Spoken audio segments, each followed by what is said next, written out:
చూడండి సార్,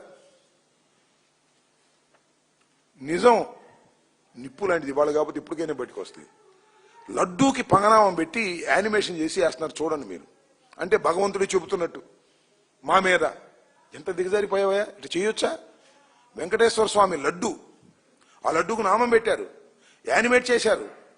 లడ్డూని గౌరవించవయ్యా, వెంకటేశ్వర స్వామిని గౌరవించవయ్యా? అసలు కుదరలేదు. కానీ వెంకటేశ్వర స్వామి మాట్లాడినట్టుగా పెట్టేస్తారు వీళ్ళు.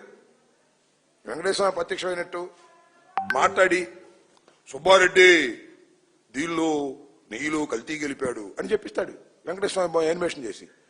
లేదు కరుణాకర్ రెడ్డి దీనిలో నెయ్యి గెలిపాడు, నెయ్యిలో పందిమాంసం కలిపాడు, నెయ్యిలో పంది కొవ్వు కలిపాడు అని వెంకటేశ్వర స్వామి యానిమేషన్ పిక్చర్ చేసిన ఆశ్చర్యపడే సంవత్సరం లేదు లోకేష్.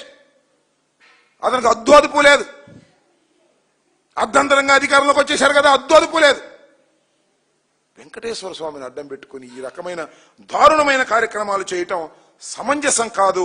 అర్థం చేసుకోమని కూడా ఈ సందర్భంగా మనవి చేస్తున్నా.